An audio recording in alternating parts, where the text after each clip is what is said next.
Bonsoir à tous. Merci de votre présence ce soir. Donc, je représente Récréascience, le Centre de culture scientifique, technique et industrielle du Limousin. Nous avons pour vocation de vulgariser les sciences, de les diffuser.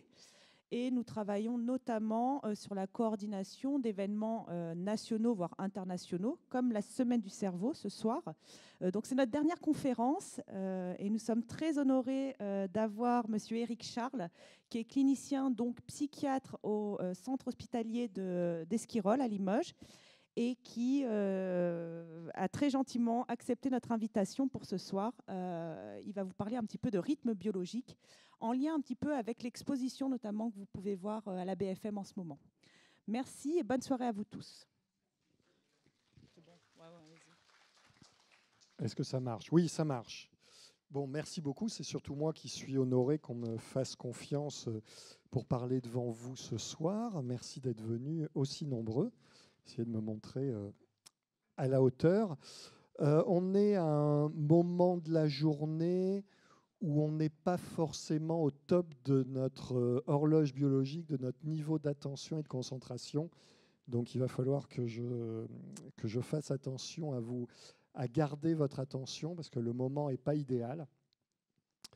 Même si, vous allez voir, ça dépend si on a un chronotype plutôt matinal ou plutôt vespéral, c'est-à-dire plutôt du soir. Moi, je suis plutôt du matin. Quand je me réveille le matin, je suis déjà au taquet, déjà sous la douche. Je n'ai pas besoin d'horloge. Et si j'étais plutôt du soir, ça serait plus dur de me lever. Mais le soir, et peut-être là maintenant, je serais encore plus en forme. Et ce soir, à 22h, à 23h, je serais très, très en forme.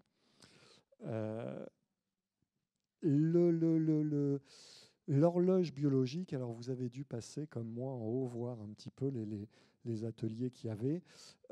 C'est vraiment un sujet qui se développe de plus en plus. Le cerveau, on en parlait, les neurosciences, c'est la nouvelle terra incognita. On connaît parfaitement notre planète. Maintenant, on connaît les moindres recoins de la planète. On est capable de connaître et de découvrir. Là, je voyais encore de voir envoyer des systèmes solaires qui sont à plus de 13 milliards d'années de distance de nous. On arrive à connaître l'infiniment petit, le monde quantique. Et puis finalement, qu'est-ce qui nous reste encore à découvrir beaucoup? C'est le cerveau. Et les progrès de la science, qui se font parfois un petit peu au détriment de l'être humain, de la nature, de notre environnement. Et rien que ça me permet de vous expliquer un peu pourquoi moi je suis passionné par les rythmes circadiens, parce que notre cerveau, notre corps, notre planète tourne au rythme de l'horloge biologique, et quels que soient les progrès que nous allons faire, quels que soient les progrès qu'on va faire dans le fonctionnement de notre cerveau, on restera toujours dépendant de notre environnement, et on aura toujours une horloge biologique qui fait à peu près 24 heures et qui va en permanence être obligé de se synchroniser avec l'environnement. Alors la chronobiologie, ça date des années 50. Vous voyez, je vous ai montré deux personnes, un Allemand, un Français, qui ont beaucoup travaillé sur l'étude des rythmes biologiques et de leurs anomalies. Alors qu'est-ce que c'est qu'un rythme biologique? Un rythme biologique, c'est pas très compliqué, c'est un cycle, une variation périodique d'une fonction particulière d'un être vivant. Donc être vivant, vous voyez, ça va très large. C'est très large. Ça veut dire que les rythmes biologiques, c'est quelque chose d'universel. Où que vous alliez sur Terre, vous serez soumis à des rythmes biologiques et votre environnement sera soumis à des rythmes biologiques. Ça concerne toutes les espèces vivantes, y compris, et on peut aller jusqu'à la matière vivante, c'est-à-dire que les plantes, les fleurs, les arbres sont soumis à un rythme biologique. Et vous voyez, il y a tout un tas de rythmes. Et si on regarde l'être humain, il a des rythmes qui sont des rythmes qu'on dit ultra rapides, on parle de rythme ultradien. Le plus simple, je vous l'ai mis, c'est le rythme cardiaque. Notre cœur bat à un rythme régulier, en tout cas je l'espère pour vous, sinon vous allez avoir besoin des services de certains de mes confrères. Et puis il y a des rythmes beaucoup plus lents, et par exemple le rythme des saisons, qui est un rythme annuel. On parle de rythme saisonnier, et l'alternance des saisons pour tout un tas d'animaux, le bois des cervidés, la lactation, donc qui suit des rythmes plus lents, des rythmes saisonniers. Nous, ce qui nous intéresse le plus, c'est ça, ce qu'on appelle les rythmes circadiens. Circadien, en fait, c'est circa dies, environ un jour. C'est-à-dire que ce sont des rythmes qui tournent autour de 24 heures. Et la plupart des rythmes humains, en tout cas des rythmes biologiques, vont tourner autour de ce qu'on appelle les rythmes circadiens. Et donc, tout ce que je vais vous dire, je vais vous parler des rythmes circadiens. Alors, quand je vous dis que notre rythme, c'est d'à peu près 24 heures, d'où ça vient et d'où nous vient cette idée-là? Ça vient d'un drôle de bonhomme qui a eu cette idée saugrenue de se faire descendre très profondément dans une grotte et d'y passer plusieurs mois, dans une obscurité totale. Alors, quand on l'a ressorti, j'avais vu les images il y a pas longtemps, on avait fait une émission de télé sur ce sujet, c'était la première fois que je voyais les images de sa sortie, il n'était vraiment pas en très bon état, et effectivement, vivre dans l'obscurité totale, c'est pas terrible pour notre santé. En tout cas, qu'est-ce qu'il a découvert?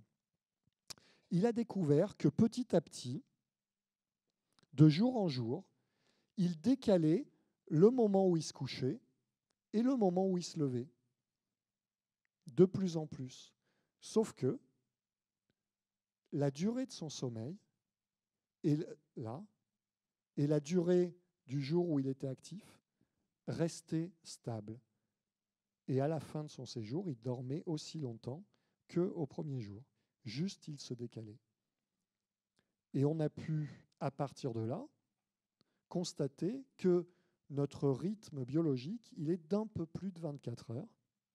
Et du coup, comme le rythme de la Terre qui tourne, le Soleil, etc., une journée, c'est 24 heures, et ben on est en permanence, tout au long de l'année, en train d'essayer de resynchroniser notre horloge biologique avec notre environnement. Et pour certaines personnes, c'est un peu plus dur que d'autres. Et quand arrive l'automne, quand les jours diminuent, quand l'hiver arrive, c'est encore un petit peu plus difficile. Et c'est pour ça que certaines personnes vont développer des symptômes qu'on appelle des symptômes de dépression saisonnière. Alors, la question, si je pourrais vous poser la question, est-ce que l'homme est photopériodique? L'être humain, pas de misogynie. Si on regarde, c'est intéressant, si on regarde au XIVe, XVe siècle, les conceptions, on s'aperçoit qu'au solstice, on a des pics de naissance. Et que finalement, vous avez vraiment des courbes qui sont très significatives. Et puis, on va commencer à arrêter de s'éclairer à la bougie, l'électricité va arriver, et on va avoir un rythme de vie, aujourd'hui, qui n'a absolument plus rien à voir avec nos ancêtres il y a encore 2 ou 3 siècles, qui se couchaient avec les poules, se levaient avec les poules. Aujourd'hui, on peut, si on veut ne pas dormir de la nuit, on a des lampes, on a des lumières. Il y a même beaucoup de gens qui ont des travails de nuit. Et donc aujourd'hui, on s'aperçoit qu'il y a un émoussement complet. Et si vous voyez, il n'y a plus ces pics de naissance. Tout ça, c'était basé sur des registres de naissance en Angleterre. Alors, un deuxième exemple pour vous montrer, c'est si on regarde la fabrication de certaines hormones, la mélatonine, je dirais pourquoi on s'intéresse beaucoup à la mélatonine, la prolactine et puis le cortisol, qui sont des hormones que fabrique notre corps. On s'aperçoit déjà qu'ils ont un rythme de fabrication qui est circadien, c'est-à-dire qu'il varie en fonction de la journée. Ça, c'est une erreur que on fait tous quand on est étudiant en médecine, c'est-à-dire qu'on va doser le cortisol chez un de nos patients, et puis on va trouver qu'il a un taux soit très bas, soit très haut. Or, si on dose le cortisol tôt le matin ou si on le dose tard le soir, on va avoir des chiffres qui n'ont absolument rien à voir, parce que la fabrication de notre cortisol suit un rythme circadien. Et ce rythme circadien est d'autant plus marqué que c'est ce que je vous ai montré sur cette diapositive.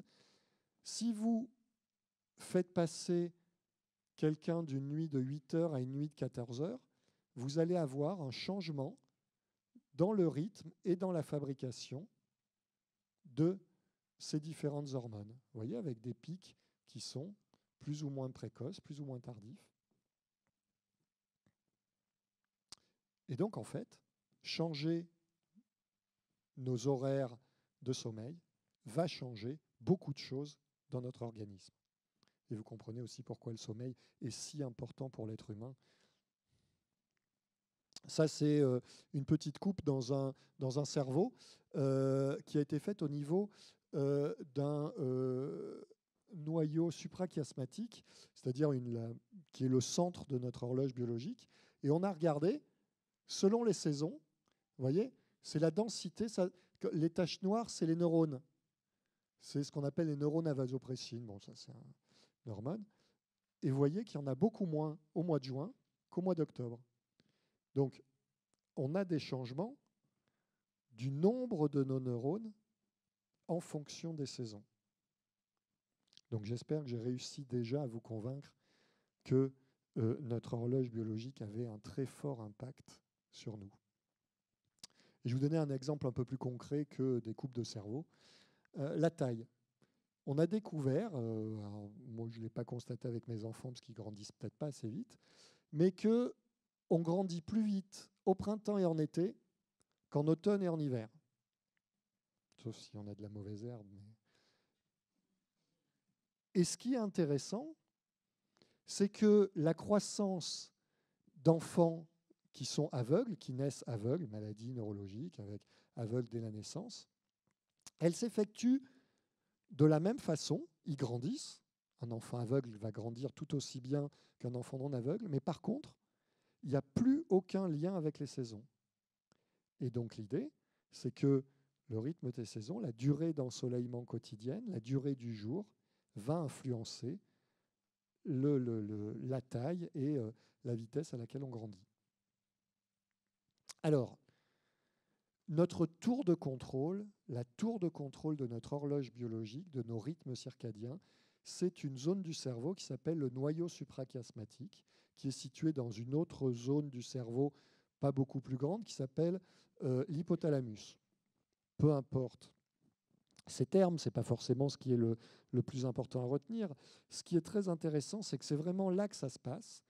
Et en fait, en permanence, le noyau suprachiasmatique, cette petite zone du cerveau, va recevoir l'information lumineuse venant de l'extérieur au travers d'un nerf très long qui va de l'œil, de la rétine, jusqu'au noyau suprachiasmatique. Le noyau suprachiasmatique va envoyer l'information à un autre endroit du cerveau qui se trouve juste entre nos deux yeux, si on fait un trou dans le cerveau entre nos deux yeux, qui s'appelle la glande pinéale. Avant, on appelait ça l'épiphyse. Certains connaissent le terme d'épiphyse. Glande pinéale, c'est la même chose. Et cette glande pinéale est d'autant plus importante que c'est elle qui fabrique cette neurohormone qui est la mélatonine. Alors pourquoi je vous dis que c'est une neurohormone? C'est quoi une neurohormone? Une neurohormone, c'est assez rare pour être souligné. C'est à la fois un neurotransmetteur, neuro, c'est-à-dire un messager qui fait passer l'information d'une zone du cerveau à une autre zone du cerveau, et une hormone, c'est-à-dire qu'il passe dans la circulation sanguine pour aller partout dans notre organisme. des récepteurs à la mélatonine, il y en a, je vais vous le montrer, partout. On en a partout. Ça, c'est des localisations qu'on a fait sur différents animaux, mais des récepteurs à la mélatonine et des horloges secondaires, on en a partout, et tous nos organes sont soumis à un rythme circadien. Alors, je reviens en arrière pour vous montrer comment on a fait, comment les chercheurs ont fait pour comprendre pourquoi ce noyau suprachiasmatique, cette toute petite zone de notre cerveau, avait un tel impact sur notre horloge biologique. Alors, qu'est-ce qu'on a fait? On a regardé des souris, parce qu'en général, les chercheurs, ils aiment bien torturer les souris, et les pauvres souris ou les rats sont souvent malmenés. Contrairement à nous, la souris est active la nuit et dort le jour. Enfin, contrairement à moi, en tout cas. Peut-être que certains d'entre vous... mais bon, si vous êtes là, c'est qu'au moins vous êtes éveillés le jour. On les met dans l'obscurité complète. C'est-à-dire qu'on leur fait ce que Michel Siffre, on en a parlé tout à l'heure, c'est pour ça, a fait tout seul. Et il leur arrive la même chose, c'est qu'eux gardent aussi des nuits complètes et des journées complètes, mais se décalent progressivement. On leur enlève, on leur détruit leur noyau suprachiasmatique. Qu'est-ce qui se passe? Plus de rythme. Ils dorment, ils se réveillent, ils font de la roue, ils se recouchent, ils mangent, ils se recouchent, ils se réveillent. Enfin, ils se recouchent, ils n'ont pas des draps et des lits, mais ils sont en complète arythmie. On leur greffe un nouveau noyau suprachiasmatique, on le remet, et là, bingo, on restaure leur rythmicité. Voilà comment, scientifiquement et simplement, on arrive à démontrer des choses parfois très complexes. Alors, pourquoi je vous ai mis ces deux dessins? Le premier dessin, vous voyez, c'est une horloge qui tient la fameuse double hélice d'ADN, pour vous dire que notre horloge biologique, elle est contrôlée par des gènes. On appelle ça, on n'a pas été très original, les chercheurs ont appelé ça les gènes clock. Et il y a tout un tas de gènes clock. Et ce qui est assez marrant, c'est que même l'expression de ces gènes, c'est-à-dire quand on parle d'expression des gènes, c'est-à-dire que cet ADN, on va exprimer des protéines, et c'est ces protéines qui vont agir à travers notre organisme, l'expression de ces gènes est lui-même soumis à un rythme circadien, et cette expression va elle-même varier au cours de la journée en fonction du jour et de la nuit.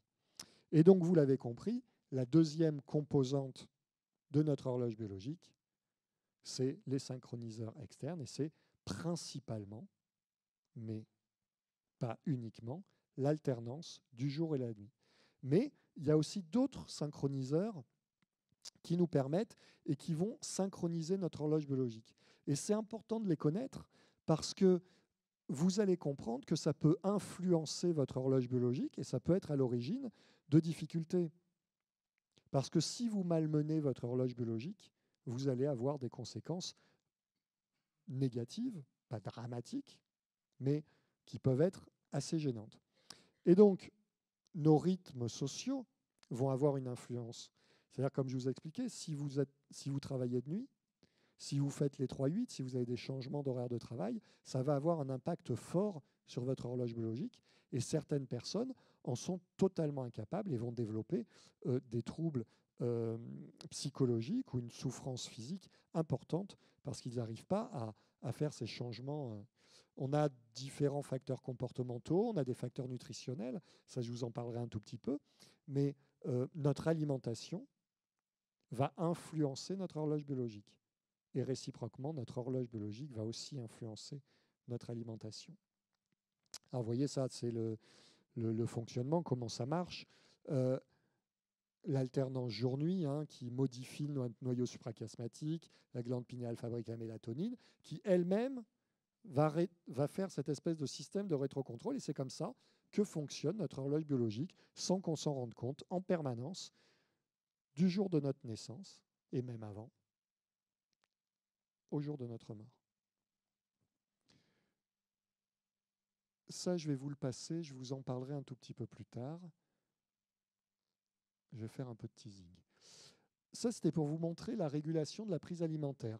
Donc c'est pareil, là aussi, on a pris, vous voyez, des rongeurs, et on a essayé de regarder, on a montré que finalement la prise alimentaire était influencée à la fois par la faim, mais aussi par notre horloge circadienne. Vous savez, on a des hormones qui augmentent quand l'appétit augmente, et une fois qu'on a mangé, elles diminuent, et d'autres hormones de la satiété. Enfin, bref, ce qui est... Ah zut, je ne l'ai pas mis. Ce qui est intéressant, c'est que on va avoir, chez l'être humain, vous voyez, petit déjeuner, déjeuner, dîner, des choses, si on bloque la prise alimentaire chez les rongeurs, on va avoir des choses où si on modifie ou si on bloque l'horloge circadienne, on va avoir des moments d'alimentation qui vont être complètement anarchiques. Et donc, au moment où ils sont censés dormir, ils vont manger, ils vont remanger, remanger, et donc tout va être perturbé. Donc, vous voyez, là, tout va bien. Plus d'horloge biologique, tout va mal. Enfin, tout va mal. Alors, vous l'avez vu, ça je vous l'ai déjà dit, les hormones, il y a tout un tas d'hormones qui ont une rythmicité circadienne et qui vont varier en fonction des rythmes. Mais il n'y a pas que ça. Et je vous le disais pour commencer, notre vigilance, nos performances, y compris nos performances physiques, vont être variables au cours de la journée. Et par exemple, on avait pu montrer qu'il y a un pic, si on regarde les performances sportives, notre activité physique, on est au top entre 17h et 19h. Là maintenant, physiquement, il faut savoir qu'à l'heure où je vous parle, c'est le moment où ont été battus le plus de records du monde dans le sport. Et dans tout un tas de sports où on peut battre des records du monde. Pourquoi je vous ai mis la température corporelle? Parce que c'est un indice très intéressant de notre horloge biologique. Et en particulier, quand on veut regarder la nuit, hein, vous savez que le moment de la nuit où vous allez le mieux dormir, c'est le moment où votre température corporelle est la plus basse. Et ce moment où votre température corporelle est la plus basse, c'est aussi le moment où votre fabrication de mélatonine est la plus haute. La mélatonine, on n'en fabrique pas le jour. Là, on ne fabrique pas de mélatonine. On n'a pas, si je vous fais une prise de sang, on ne trouvera pas de mélatonine dans votre sang. Dès que le jour sera tombé, vous allez commencer à fabriquer de la mélatonine. Et vous allez en fabriquer, vous allez en avoir dans l'organisme jusqu'à votre réveil le matin ou jusqu'à ce que le jour se lève. Alors, vous voyez, par exemple, si on veut regarder le niveau de performance, alors, ce n'est pas pour tout le monde pareil. On va dire, ça, c'est la moyenne. Mais certaines personnes sont inversées, d'autres ont un rythme qui est complètement anarchique, mais on va dire que grosso modo, chez près de 70 à 80% des gens, c'est comme ça. Avec une augmentation au cours de la matinée, une chute brutale des performances en début d'après-midi, d'autant plus si vous avez fait un repas copieux, et puis en deuxième partie d'après-midi, ça va remonter. Donc là, ça va, on est pas mal quand même. Alors voilà, comme je vous disais, il y en a qui ont un rythme inversé, d'autres qui sont complètement arythmiques, mais ce n'est pas la norme. Alors après, ça va varier en fonction de plein de facteurs. Le vieillissement, certains traits de personnalité. Alors on a même des variations selon la tâche qu'on va faire. C'est-à-dire qu'on va avoir des capacités de concentration dans certains domaines qui vont être meilleures à certains moments de la journée. Par exemple, résoudre un problème mathématique, le moment où on va être le plus performant ne sera pas le même que si on vous fait faire une dictée ou faire lire un bouquin. Ou poser, voilà. Donc ça, c'est assez étonnant. Et alors après, bon, il y a aussi des variations individuelles. Mais vous voyez, les performances, ça explique aussi, je travaille pas mal dans le domaine du sport, et c'est pour ça que je vais vous donner un peu cet exemple, que pour ceux qui connaissent un peu la natation, les nageurs, il n'y a rien qui déteste plus que les qualifications, qui sont souvent le matin, parce que c'est vraiment le moment où ils sont le moins performants. Et c'est pour ça qu'on a souvent des nageurs de très très haut niveau, voire des grands favoris de compétition internationale, qui n'arrivent pas à se qualifier parce que le matin, ils n'arrivent pas à être performants. Alors que les finales, généralement, se déroulent plutôt en fin d'après-midi. Alors, par essence, l'impact le plus puissant de notre horloge biologique, elle se fait sur le sommeil. Et on ne peut pas comprendre le fonctionnement de notre sommeil si on n'a pas l'idée que notre horloge biologique a un impact fort dessus. Ce n'est pas uniquement, vous voyez, ce fameux besoin de sommeil. L'homéostasie, c'est ça, c'est un système qui tourne sur lui-même, c'est-à-dire que je me réveille le matin, je n'ai pas sommeil parce que j'ai bien dormi, et plus le jour avance, plus j'ai envie de dormir. Et si je ne vais pas me coucher, si je veille, plus le temps passe, plus je vais avoir de mal à dormir. Si moi, je fais une garde de nuit, je vais être de plus en plus fatigué, de plus en plus avoir envie de dormir. Et pourtant, quand je vais revenir en milieu de matinée chez moi et que je me dis je suis vraiment crevé, je vais me coucher, je ne vais pas dormir. Je ne vais pas arriver à dormir. Ça a dû certainement tous vous arriver. Vous avez déjà été très fatigué, avoir passé des très mauvaises nuits, vous disant je vais faire une sieste, et vous n'y arrivez pas. Pourquoi ?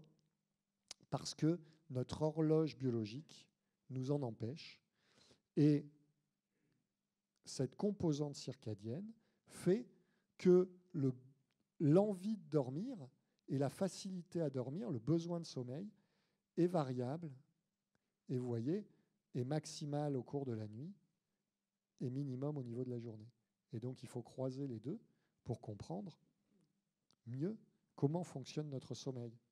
Et vous voyez, ça c'est un schéma, il est beaucoup plus simple qu'on peut dire, ça c'est ces moments assurés qui sont les moments où on va s'endormir le plus facilement. Si vous connaissez bien votre horloge biologique, si vous connaissez bien comment vous fonctionnez, vous découvrirez, ou vous avez déjà découvert, que vous avez une fenêtre de tir pour vous endormir. Moi, je sais que si je me couche avant 11 heures ou si je me couche après minuit, je vais m'endormir difficilement. On a tous notre fenêtre de tir dans laquelle on va beaucoup mieux s'endormir. Et ça, c'est lié à notre horloge biologique. Et c'est notre horloge biologique aussi qui nous permet d'avoir ce petit moment en début d'après-midi où on peut se permettre une sieste courte, très tôt, parce que si vous faites une sieste après 15 heures, si vous faites une sieste de plus d'1 heure, vous allez empiéter sur la nuit suivante et vous allez beaucoup moins dormir. Et c'est pour ça d'ailleurs qu'on conseille aux gens, et en particulier l'âge aidant, de faire des siestes. Et après un certain âge, ça devient quelque chose de tout à fait physiologique et de tout à fait bienvenu, parce que notre horloge biologique s'abîme, le noyau suprachiasmatique s'abîme avec le temps. Alors, vous allez pouvoir voir et savoir si vous êtes plutôt quelqu'un du matin ou si vous êtes plutôt du soir. Si vous êtes du matin, vous n'avez pas besoin de réveil matin, comme moi, je vous l'ai dit. Et le matin, vous vous levez, vous êtes debout, pendant que si vous êtes plutôt du soir, vous allez avoir tendance à veiller le soir parce que vous vous rendez bien compte que vous êtes plus efficace le soir. Si vous avez un travail important à faire, vous allez plutôt avoir tendance à le faire le soir, alors que moi, si je peux arriver à le faire très tôt le matin, j'y arriverai beaucoup mieux que le soir. Et pour vous, du soir, le démarrage de la journée, le réveil matin, entre le moment où le réveil sonne et le moment où vos pieds se posent sur le sol, il peut des fois se passer un petit peu de temps, voire un petit peu plus d'un petit peu de temps. Physiologiquement, qu'est-ce qui se passe ? Maximum de température précoce, donc c'est pour ça qu'on est plus éveillé plus facilement, alors que là, le maximum de température, il est plutôt, de notre corps, il est plutôt en fin d'après-midi. Alors, sachez que c'est vraiment très très stable, la température de notre corps, et c'est vraiment des toutes petites variations, la température. Et on a une corrélation avec les performances, donc qui sont plus importantes en fin de journée, et là, plus importantes le matin. Quelles sont les conséquences d'être du matin ou du soir? Si vous êtes comme moi du matin, vous avez la chance d'avoir un sommeil qui est plus stable.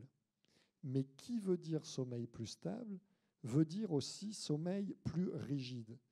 C'est-à-dire que vous allez être plus sensible aux événements environnants. Un sujet du matin, nous, sujets du matin, nous sommes plus adaptés à la vie sociale. Parce que voilà, plus facilement travailler le matin, on va avoir un état de vigilance qui va être tout de suite plus important. Malheureusement, on est plus sensible à tout ce qui risque de nous décaler. C'est-à-dire que, par exemple, moi, faire une garde, c'est compliqué parce que même si personne m'appelle, si je suis tranquille, je ne vais pas dormir de la nuit. Parce que voilà, je suis décalé dans mes rythmes et je suis... voilà. Donc c'est plus difficile, plus sensible, par exemple au jet lag, au décalage horaire. Vous savez, le jet lag, c'est quand vous partez très loin, que vous passez plusieurs fuseaux horaires. Ce n'est pas en latitude, hein, ce n'est pas en hauteur, c'est plutôt quand vous partez à travers les fusées et qu'il y a beaucoup de décalage horaire. Si vous êtes du soir, vous allez y résister beaucoup mieux et vous allez beaucoup mieux tolérer d'arriver dans un pays où il est le matin quand votre horloge biologique vous dit qu'on est le soir. Alors, vous voyez ce que je vous disais, hein, du matin, on est mieux adapté aux exigences socio-professionnelles. Par contre, du soir, on l'est moins au changement. Plus grande sensibilité aussi, si vous êtes du soir, aux privations de sommeil. Ça, il faut faire attention. Les privations de sommeil, c'est aussi pas terrible. Moi, je vous parlais, je vous disais que je ne dormais pas pendant ma garde, mais le lendemain matin, je peux être au taquet. Alors bon, je ne vais pas l'être toute la journée, je vous rassure. Les différences, elles ne sont quand même pas à ce point-là.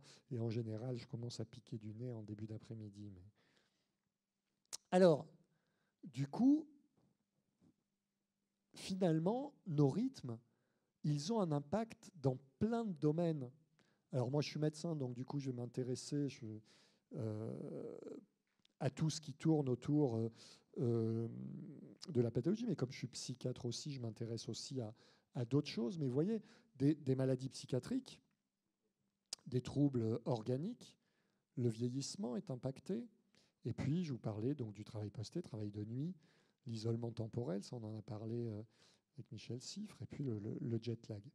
Alors, travail posté, ça c'est ennuyeux, c'est les 3-8, et effectivement, il y a des gens qui peuvent très très mal s'y adapter. Moi, j'ai le souvenir d'une infirmière avec laquelle je travaillais, avec laquelle je travaille encore aujourd'hui, et qui a voulu travailler de nuit parce que ça l'arrangeait pour son organisation avec les enfants, etc. Elle se disait, ah, ça va être super, je pourrais m'occuper des enfants la journée, la nuit je travaillerai, etc. Et puis moi, je l'avais recroisée 4 jours plus tard. Elle était en train de je ne sais pas en train de quoi elle était, mais c'était une catastrophe. Elle était mais épuisée et elle me disait mais c'est pas possible, je peux pas, c'est impossible pour moi. Et effectivement, tout le monde n'est pas capable d'avoir un travail posté, d'avoir des horaires de nuit, et un certain nombre de personnes qu'on dit chrono-rigides, donc qui sont rigides dans leur horloge biologique, en sont incapables. Par contre, heureusement pour nous, et heureusement pour moi à l'hôpital, il y a des personnes qui sont capables de travailler de nuit et de s'occuper de mon service pendant que je ne suis pas là. Quelles sont les conséquences du travail posté? Quelles peuvent être les conséquences sur le long terme? Ça va être des troubles du caractère, c'est plus d'irritabilité, de l'anxiété, des perturbations du sommeil, des gens qui sont totalement incapables de dormir à des heures où on n'est pas formaté de par notre horloge biologique pour dormir, fatigue, des performances en baisse, des vigilances en baisse. Les 9/10 des catastrophes industrielles, des grandes catastrophes, ont eu lieu au cours de la nuit. Hein, le naufrage du Titanic, avril 1912, la Moco Cadiz, énormément de catastrophes industrielles aussi ont lieu au cours de la nuit, cette fameuse baisse de vigilance et ces accidents. Et alors, ce qui est plus surprenant et auquel on ne penserait pas spontanément, intuitivement, c'est qu'on s'aperçoit que, par exemple, ça va être pourvoyeur et on va avoir une surreprésentation chez les gens qui ont un travail posté des problèmes de diabète et d'obésité. Alors ça, c'est le jet lag. Donc vous voyez, selon que vous partez vers l'ouest ou que vous partez vers l'est sibérien, vous allez pas vous décaler dans le même sens. Et donc, vous pouvez avoir des soucis avec un petit peu les mêmes conséquences, finalement. On retrouve ces symptômes qui ne sont pas spécifiques, hein, voilà, des troubles digestifs, anxiété, troubles du sommeil, irritabilité, fatigue. Et donc, les premiers jours peuvent être un peu difficiles. Alors, si vous partez loin, quel que soit le sens, c'est très facile. Pour vous recadrer, vous comptez le nombre de fuseaux horaires, le nombre d'heures de décalage, et c'est le nombre de jours qu'il vous faudra pour vous resynchroniser.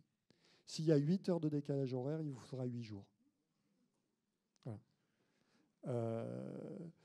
Donc, moi qui étais parti sur la côte ouest des États-Unis, j'y étais resté 3 jours. Inutile de vous dire que j'étais revenu, que j'étais encore décalé d'avant.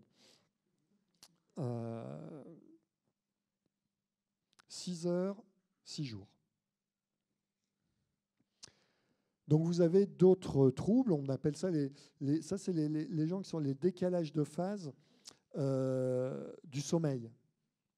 Alors on a le syndrome d'avance de phase, donc ça c'est des choses qu'on retrouve et qui sont physiologiques. C'est-à-dire qu'en vieillissant, on se couche de plus en plus tôt. Et c'est pour ça que quand vous allez dans les maisons de retraite, l'extinction des feux, elle est très précoce. Parce qu'à 8 heures, tout le monde somnolent, dort, surtout en plus dans certains endroits, il n'y a pas de stimulation physique et intellectuelle. Donc. Et puis à l'inverse, vous avez le syndrome du retard de phase. Ça, c'est plutôt les adolescents moi, j'en ai un dans le service en ce moment qui est très content, qui se couche tous les matins, j'allais dire tous les soirs, tous les matins à 4 heures, qui se lève à midi, qui ne comprend absolument pas pourquoi moi ça me pose un problème, qui comprend encore moins pourquoi ça pose un problème à sa famille, et pour lui, il n'y a absolument aucun souci. Et voilà, de 10 heures du soir jusqu'à 4 heures du matin, faire des jeux vidéo, c'est super, et puis se coucher, c'est pas un problème. Et donc on peut aller, ça va loin, parce qu'on peut aller jusqu'à des inversions de phase. Et moi, j'ai dû prendre en charge, ça m'est arrivé de prendre en charge des adolescents ou des jeunes adultes qui étaient complètement déphasés, qui effectivement se couchaient de 5 heures du matin à 2 heures de l'après-midi et qui étaient éveillés. Et c'est très difficile d'arriver à recadrer. Et on est obligé souvent de faire des ruptures complètes et voire même de passer par des hospitalisations. Ah tiens, j'avais sauté ça, c'est parti, c'est arrivé à l'envers. Il réapparaît après.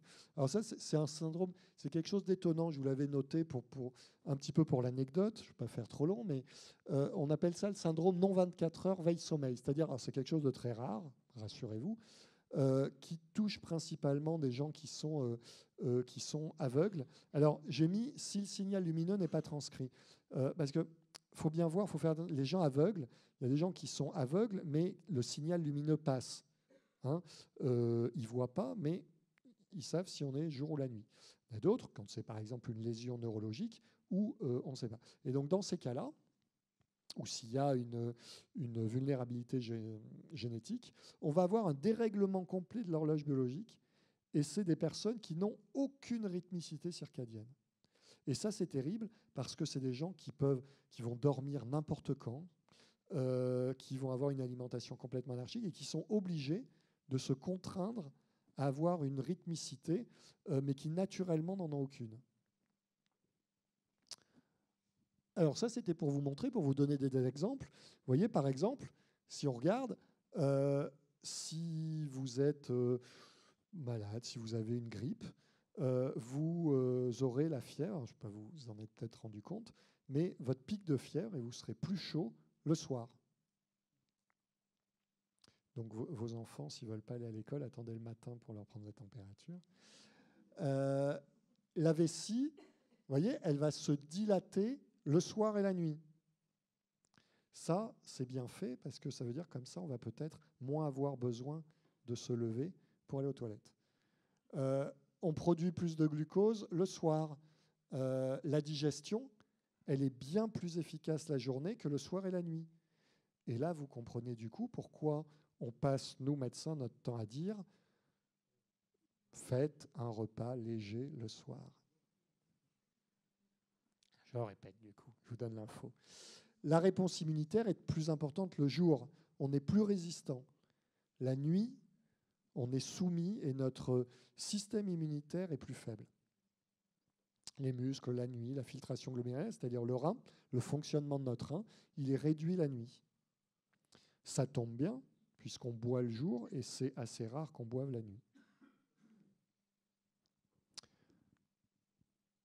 Ah, vous voyez, ça c'est d'autres exemples. Je ne vais pas vous donner tous les détails, mais si on prend par exemple les gens qui sont asthmatiques, eh bien, on s'est aperçu que dans les 3/4 des cas, les crises d'asthme avaient lieu en plein milieu de la nuit à 4 heures du matin.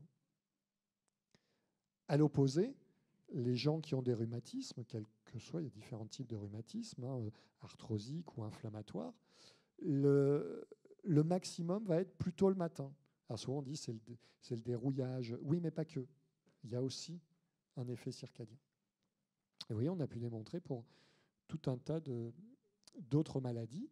On a pu le mettre en évidence aussi pour différentes maladies mentales.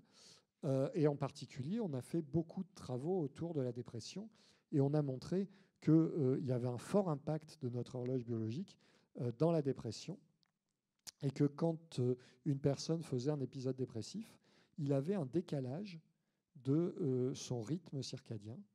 Et c'est par exemple ce qui explique qu'on ait des grosses perturbations du sommeil dans la dépression, avec des difficultés d'endormissement, des réveils la nuit, des réveils matinaux précoces et une tendance à avoir un sommeil réparateur, le sommeil profond, qui est réduit, avec à l'opposé un sommeil paradoxal qui est plus important. Or, le sommeil paradoxal, c'est la période où on fait des rêves, la période où on fait aussi des cauchemars, parce que quand on n'est pas bien dans sa tête, on fait plutôt des cauchemars que des rêves, et période où on va se réveiller plus facilement.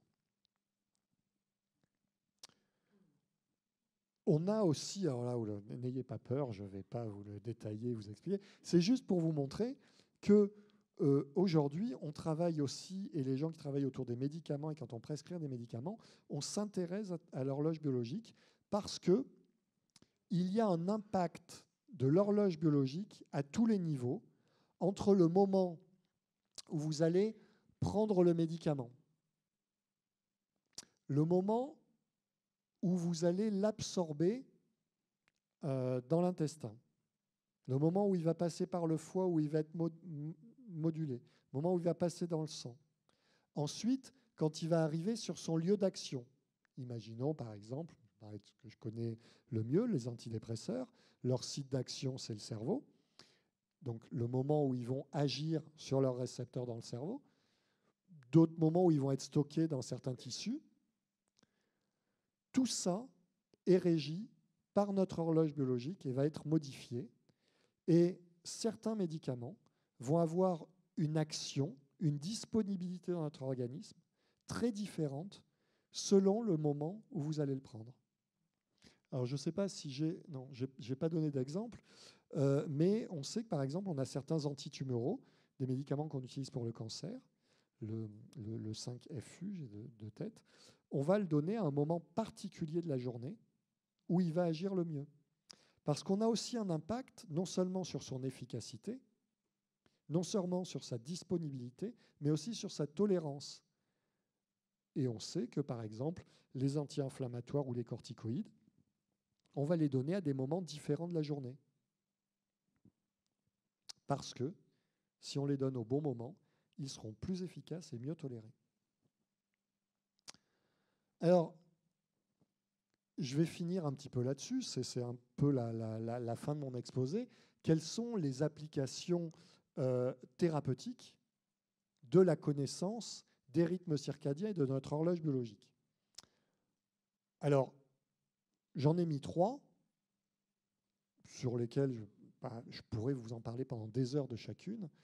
La chronothérapie, c'est quoi? La chronothérapie, c'est, on va dire, peut-être une forme de psychothérapie, de thérapie comportementale, dans laquelle on va aider la personne dont les rythmes circadiens sont perturbés à se resynchroniser. Alors, dans quelle situation? Je vous en ai déjà parlé. Les gens qui ont un travail posté, le jet lag, certains troubles du sommeil, c'est-à-dire syndrome de retard de phase, d'avance de phase, et dans les épisodes dépressifs aussi. Donc en tout cas, tous ces troubles où l'horloge biologique est perturbée, on va essayer de resynchroniser. Alors l'exemple, on peut prendre l'exemple, par exemple, de ce syndrome de retard de phase, où on a des jeunes adultes qui vont être complètement décalés dans leur rythme. L'idée va être de petit à petit les resynchroniser. Alors là, l'exemple, quand on est complètement inversé, il est contre-intuitif. C'est-à-dire que si vous dites à quelqu'un qui se couche à 6 heures du matin et se lève à 5 heures de l'après-midi, à partir de maintenant, tu te couches à 10 heures, 11 heures et tu te lèves à 8 heures, ça va être impossible. Parce qu'il va se coucher à 11 heures, il ne va pas dormir, il va se lever. On va le décaler petit à petit et dans le sens inverse. C'est-à-dire que s'il se couche à 8 heures du matin, on va monter 9 heures, 10 heures, 11 heures, midi, et on va partir dans ce... Là, c'est vraiment quand on est dans les situations très, très extrêmes. Quand on est, si les horaires de coucher, c'est plutôt entre 4 et 6 heures du matin, là, on va quand même repartir dans l'autre sens. Mais de la même façon, on va le faire très progressivement, d'heure en heure. Et petit à petit, on va aider la personne à se resynchroniser. On va aussi l'aider à se resynchroniser par les autres synchroniseurs, c'est-à-dire le lever du matin à des horaires réguliers, toujours à la même heure, et immédiatement, le plus vite possible, sortir à l'extérieur et se resynchroniser avec la lumière du jour. C'est ce qu'on conseille, par exemple, pour le jet lag. C'est-à-dire que si vous partez au fin fond de la Sibérie, quand vous allez être le matin, ça va vous dire que vous êtes le soir. Le but, c'est à peine arrivé de vous resynchroniser avec les autochtones, avec les habitants, les gens qui sont sur place, de se remettre tout de suite dans le rythme, immédiatement. Même si c'est difficile, mais surtout, si vous avez volé de nuit et que vous arrivez le matin, n'allez pas vous coucher. Ça, c'est des conseils qu'on peut donner. L'alimentation, faire attention, des repas riches. Alors, quelque chose qui est terrible pour le cerveau et pour le sommeil, c'est si vous vous levez la nuit et que vous grignotez. Alors là, vous envoyez à votre cerveau le message qu'il est 4 heures du matin, donne-moi à manger. Vous êtes certain que les nuits qui suivent, votre cerveau va vous réveiller pour aller chercher à manger. Parce que votre horloge biologique aura reçu cette information. Donc, un conseil, si vous vous êtes réveillé la nuit, vous pouvez vous lever, levez-vous quelques minutes, une dizaine de minutes, évitez toute stimulation lumineuse, pas d'ordinateur, pas de télé, pas de lumière trop intense. Évitez un verre d'eau glacée, par exemple, ça aussi c'est stimulant. Vous avez évitez d'avoir une activité physique importante et évitez de trop vous alimenter. Et revenez vous coucher.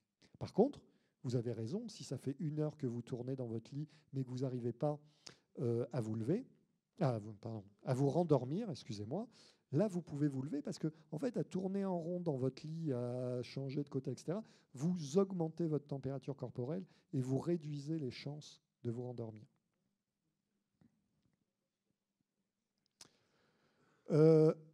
Alors ça, c'est quelque chose, on avait découvert dans les années 70, dans les années 80, qu'on était capable de guérir, je dis bien guérir, la dépression en empêchant une personne déprimée de dormir. C'est-à-dire, j'ai quelqu'un qui est déprimé, qui vient me voir, je lui donne des antidépresseurs, ça ne marche pas, je l'empêche de dormir pendant une nuit, le lendemain matin, il est guéri. Génial. Ah là, vous allez me dire, ben voilà, on a trouvé la... Et non, parce que le souci, c'est que dès que la personne redormait, elle rechutait. Donc vous vous doutez bien qu'on ne pouvait pas empêcher les gens de dormir, parce que vous savez d'ailleurs que si on empêche quelqu'un complètement de dormir pendant plusieurs jours, il meurt. Hein, et donc, on avait développé, ou certains ont développé des techniques où on fait des privations partielles de sommeil pour récupérer de la dépression. En tout cas, c'est ce qui est intéressant, c'est qu'on a montré, vous voyez, les déprimés, on va leur mettre, selon, si on les prive de sommeil, on fait une nuit de privation, mais après, vous allez avoir une rechute dès qu'ils vont redormir. Alors après, bon, ça c'est une étude qui n'a pas beaucoup de rapport, mais c'était pour vous montrer un petit peu ce que c'était que la privation de sommeil. Ça a un effet aussi des fois d'élation, un petit peu d'augmenter un petit peu l'humeur. Vous avez peut-être expérimenté ça, c'est-à-dire que vous passez une nuit de très mauvais sommeil ou sans dormir, ça arrive, alors on peut être très fatigué, mais en même temps on peut avoir un côté un petit peu euphorique et être un petit peu plus haut dans ses émotions, dans son ressenti émotionnel. Je vais finir sur quelque chose qui me tient beaucoup à cœur, c'est pas la mélatonine, donc ça sera la suivante. Je vais vous parler un tout petit peu de la mélatonine. La mélatonine, je vous ai parlé de cette hormone. Au-delà du fait que ce soit une hormone que nous fabriquons tous, c'est aussi un médicament que l'on peut utiliser pour nous aider à régler notre horloge biologique. Par exemple, vous pouvez, si vous voulez, partir en voyage. Imaginons, je ne sais pas, vous avez l'idée de partir au Canada, et avec femme et enfant, vous prenez des comprimés de mélatonine et vous, pendant quelques jours, vous utilisez la mélatonine pour vous resynchroniser. Hein, on considère que c'est vous allez. Alors, c'est pas la quantité qui est importante, c'est-à-dire que c'est pas vous donnez, il faut prendre tant de mélatonine. C'est plutôt que en prenant de la mélatonine le soir, vous allez aider votre courbe de fabrication de la mélatonine à se redécaler et à se resynchroniser. Donc, dans certains troubles, et dans certains troubles du sommeil, la mélatonine peut être utile. Et alors, ça a vraiment un effet à neuf, ça c'est intéressant, c'est-à-dire que si vous avez des difficultés de sommeil qui sont liées à une perturbation de votre horloge biologique, vraiment, ça marche, mais c'est une efficacité redoutable. Et ce qui est intéressant, c'est que vous allez prendre de la mélatonine pendant 1 mois, 2 mois, et après, vous pourrez l'arrêter, mais vous allez continuer à en garder les bénéfices. Donc là, on n'est pas comme avec les hypnotiques, c'est-à-dire les somnifères, pour parler plus normalement. Les somnifères, vous les prenez, ils vous entraînent un sommeil, qui est rarement un sommeil très réparateur d'ailleurs, mais ça ne va pas vous empêcher de vous réveiller la nuit, ça va juste induire le sommeil. Et puis, si vous avez une insomnie chronique, dès que vous allez l'arrêter, ça va repartir. C'est pour ça qu'il n'y a aucun intérêt à prendre des somnifères quand on a une insomnie chronique. Les somnifères, c'est intéressant, et ça a un intérêt si vraiment c'est très ponctuel. Les insomnies chroniques, on est plus souvent dans des troubles circadiens, et on va plus facilement avoir recours à des conseils hygiéno-diététiques ou à la prise de mélatonine. Ah, voilà. La luminothérapie. La luminothérapie, c'est quoi? C'est ça. Et ça fait ça. À peu près. J'exagère peut-être un tout petit peu. La luminothérapie, ce n'est pas un gadget, c'est un traitement que nous, on utilise à l'hôpital. Moi, j'ai des lampes, j'ai une lampe dans le service, on utilise des lampes, je reçois des gens. Et l'indication de la luminothérapie, c'est ce qu'on appelle la dépression saisonnière. Donc, la dépression saisonnière, c'est ces gens qui ont une horloge biologique plus fragile que d'autres. Ça peut toucher jusqu'à 1 personne sur 10. Donc là, si on regarde, beaucoup d'entre vous sont susceptibles, à défaut de véritablement développer une dépression saisonnière, d'avoir ce qu'on appelle le blues de l'hiver. C'est-à-dire que quand arrive l'automne, quand arrive l'hiver, vous avez un peu plus de mal à vous lever, vous fatiguez un peu plus vite, vous avez moins d'entrain, vous avez tendance à grignoter un peu plus, en particulier tout ce qui est sucre. Vous prenez 1 ou 2 kilos pendant l'hiver, vous passez plus de temps dans votre lit. Voilà. C'est ça le blues de l'hiver, et dans sa forme plus importante, la dépression saisonnière, se rajoute de la tristesse, des idées noires. Ça peut même aller jusqu'à, comme toute dépression, des idées suicidaires, donc des choses assez importantes. Si vous ne savez pas, si vous n'avez pas repéré que c'est une dépression saisonnière, vous allez donner des antidépresseurs, 6 mois d'antidépresseurs, avec les effets secondaires qui vont avec. Si vous avez repéré que c'est une dépression saisonnière, vous allez proposer de la luminothérapie, une cure courte de 2 semaines, tous les matins, à une intensité de 10 000 lux. Là, c'est 300, 400 lux. Chez vous, c'est un petit peu moins. Donc 10 000 lux, c'est une intensité plus forte. Alors je vous rassure, ça ne va pas vous brûler les yeux, parce que si vous sortez en plein milieu de l'après-midi avec un grand soleil, vous êtes à une intensité de 100 000 lux. Donc vous voyez le rapport. Donc une demi-heure de luminothérapie et cure de 15 jours avec des taux de réponse qui avoisinent les 90% quand la réponse à un antidépresseur dans la dépression, c'est aux alentours de 70%. Donc vraiment un traitement extrêmement efficace, terriblement bien toléré, et puis qui a ce côté quand même naturel que n'ont pas les psychotropes. Et pourtant, Dieu sait que je suis un grand prescripteur de psychotropes et que j'en prescris tous les jours. Mais c'est quand même plus intéressant, effectivement, quand je vois des gens et que je leur dis, l'objectif, c'est que je vais vous donner, on va faire de la luminothérapie, et puis on va modifier votre rythme de fabrication de la mélatonine de façon tout à fait naturelle, et vous n'aurez plus besoin de moi pendant 1 an. Les gens sont plutôt satisfaits, surtout quand ça marche. Voilà. Il y a d'autres indications. On peut l'utiliser aussi pour le jet lag, et c'est pour ça qu'on retrouve dans certains aéroports, il y a des casques lumineux, parce que là, je vous montre une lampe de luminothérapie, mais vous avez aussi des lunettes, vous avez des casques qui peuvent dispenser de la luminothérapie. Dans certains troubles du sommeil aussi. Alors, Sundowning syndrome, en fait, c'est ce qu'on appelle, c'est le syndrome du coucher de soleil. C'est les personnes qui ont des démences, des maladies d'Alzheimer, qui vont avoir des épisodes d'agitation en fin d'après-midi. Donc ça, c'est quand on a une maladie d'Alzheimer, c'est-à-dire qu'on a une nécrose, une destruction des neurones, et à tous les niveaux. Et donc, dans notre noyau suprachiasmatique, il y a aussi une destruction des neurones et donc un dysfonctionnement de l'horloge biologique qui se traduit souvent par une difficulté à supporter, à accepter le fait que le jour diminue et que la nuit arrive, avec donc des épisodes d'agitation. Donc là, j'étais pas plus tard que hier matin avec mes collègues qui travaillent dans des hôpitaux de jour pour personnes âgées, et où on parlait, où on évoquait ça, et où on a un projet de recherche avec des maisons de retraite de Limoges, où une entreprise va mettre en place et va installer des lampes de luminothérapie, en tout cas des lampes qui donnent une intensité lumineuse variable, et on va évaluer quel est l'impact sur les résidents. Alors, ce qui est d'autant plus intéressant, ça faisait quelque chose qui m'intéresse, c'est qu'on va aussi évaluer l'impact sur les soignants et sur le personnel soignant de ces maisons de retraite. Voilà. Le mécanisme, ça c'était la diapo que je vous ai sautée tout à l'heure, que je vous ai gardée pour la fin. Si on fait une administration tôt le matin de luminothérapie, la rétine reçoit l'information, ça passe au noyau suprachiasmatique, modification de la fabrication de mélatonine dans son rythme, et donc on crée ce qu'on appelle un retard de phase. Un retard de phase, c'est-à-dire que la fabrication de la mélatonine va se faire un peu plus tardivement.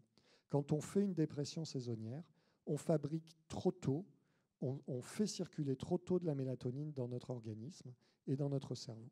Là, on la corrige. Si à l'opposé, je vous fais une séance de luminothérapie là, maintenant, tout de suite, il va se passer exactement le contraire.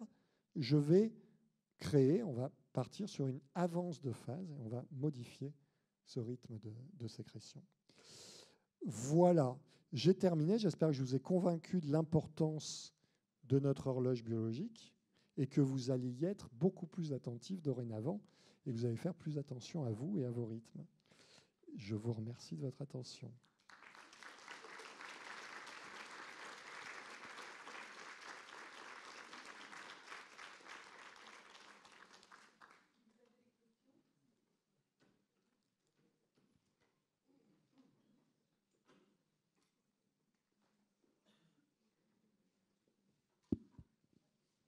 Où ça ?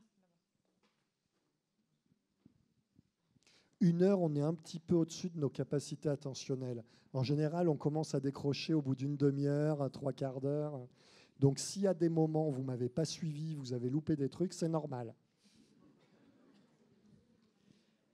Bonsoir. Si vous avez tout suivi très attentivement, c'est plus inquiétant.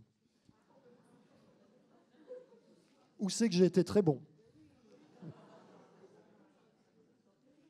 Est-ce qu'il arrive qu'au cours de notre vie, nos rythmes changent, c'est-à-dire qu'on soit du soir ou du matin, ça arrive à changer? Et si oui, pourquoi? Alors oui, ça peut évoluer. Alors, nos rythmes, ils ne sont pas ancrés en nous dès la naissance. Hein, ça va se faire au cours des premiers mois de la vie. Et on va dire, enfin voilà, pour ceux qui ont eu des enfants, vous savez qu'ils font leur nuit, comme on dit, plus ou moins tôt. Et donc, déjà, c'est une première partie de réponse. Il faut un petit peu de temps. Après, on estime que quand même nos rythmes sont vraiment stables. Après, ça va dépendre aussi, on peut les forcer sans s'en rendre compte. C'est-à-dire que, effectivement, naturellement, plus on est jeune, plus on va avoir une activité nocturne, sortir tard le soir, etc.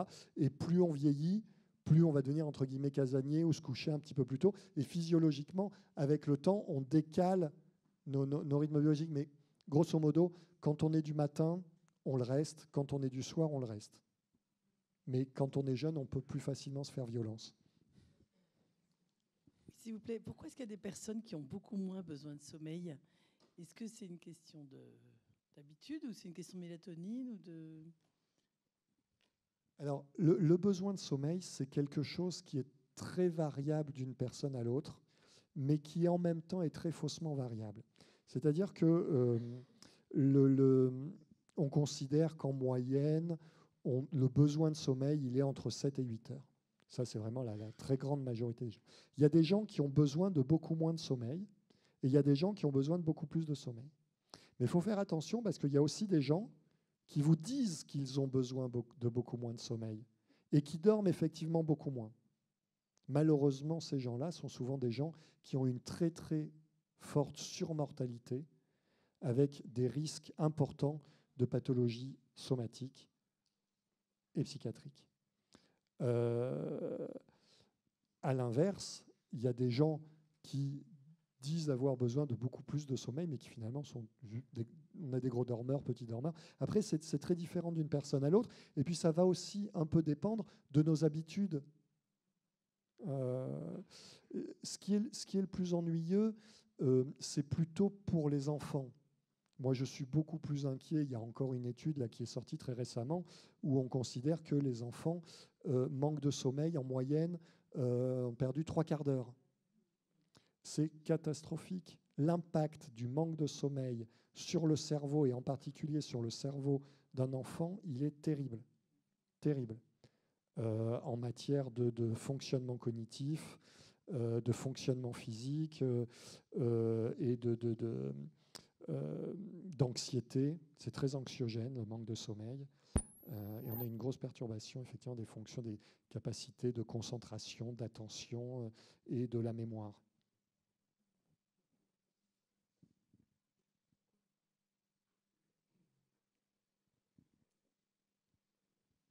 Juste le monsieur un petit peu devant.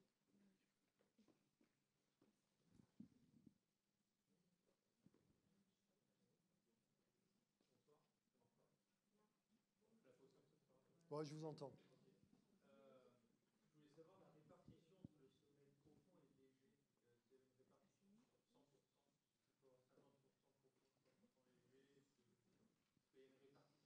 Alors, je vais juste très rapidement, en 2 mots, vous expliquer comment vous dormez. Vous vous endormez le soir, vous allez vous endormir en sommeil léger, ce qu'on appelle les phases 1 et 2 de sommeil, sommeil léger. Puis vous allez passer dans un sommeil profond, stade 3 et 4. Ce sommeil lent profond, c'est votre sommeil réparateur. C'est lui qui vous permet de récupérer de la dure journée que vous venez de passer. Puis, vous allez passer en sommeil paradoxal. On dit sommeil paradoxal parce que vous avez des mouvements oculaires, des mouvements des bras, et c'est la période pendant laquelle vous rêvez, pendant laquelle vous êtes plus agité, et pendant laquelle vous risquez le plus de vous réveiller.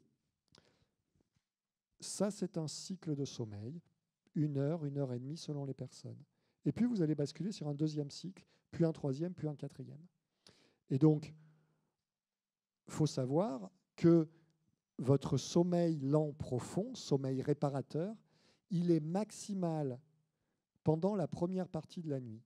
C'est-à-dire que grosso modo, si vous vous êtes couché vers 11 heures, à 4 heures du matin, vous avez déjà fait 90% de votre sommeil lent profond. Donc rassurez-vous, si vous vous réveillez tôt ou que les 2-3 dernières heures de la nuit, vous avez mal dormi, c'est pas trop grave. Voilà. Après, je ne peux pas vous donner un pourcentage, mais souvent on dit 25%. Grosso modo, on considère que c'est aux alentours 20-25%, mais là, on pourrait me contredire facilement. Oui. Est-ce que vous pensez des réveils à simulateur d'aube? Merci. Alors, est-ce qu'il vaut mieux se réveiller avec la lumière du jour ou avec ce type de réveil? Se réveiller avec la lumière du jour, ça sous-entendrait qu'on laisse nos volets ouverts et c'est pas terrible. C'est pas terrible. Il vaut mieux, c'est bien pour bien dormir, d'être dans l'obscurité. Et plus l'obscurité est importante, enfin, sauf si vous avez peur du noir, évidemment. Mais si mon fils, je ne peux pas le laisser dans l'obscurité complète. Mais la down simulation, la simulation de l'aube, elle n'a pas d'effet thérapeutique comme on le dit. Au début, on a voulu dire que ça pouvait traiter la dépression saisonnière. Ça, non. Par contre, effectivement, c'est plutôt agréable et se réveiller avec une intensité lumineuse croissante jusqu'à une intensité qui n'est pas énorme, qui est de 500 lux, moi je trouve que c'est plutôt pas mal. Ça peut être plutôt pas mal, en tout cas pour quelqu'un qui a plutôt des difficultés le matin. Moi, avoir la lumière qui monte progressivement, ça va m'énerver. Je vais le casser, le réveil.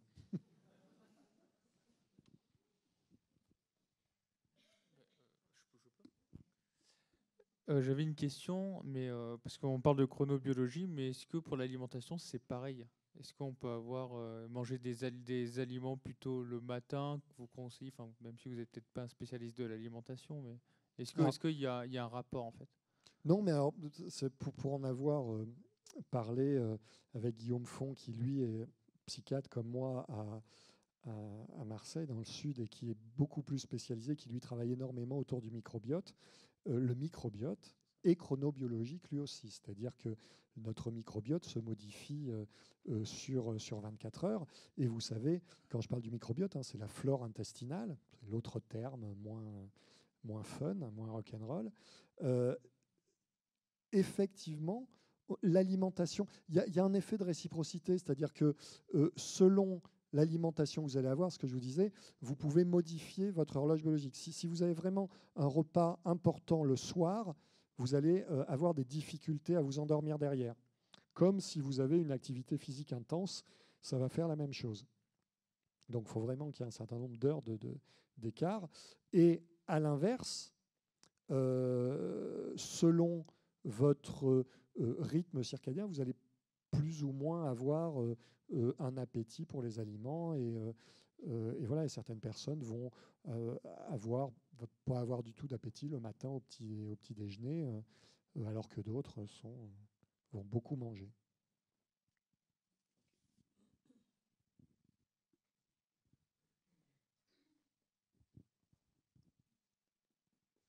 Pas d'autres questions? C'est bon? Bon. Mais merci beaucoup, Éric Charles, pour votre intervention. Merci à vous. Passez une bonne soirée. Au revoir. Merci beaucoup.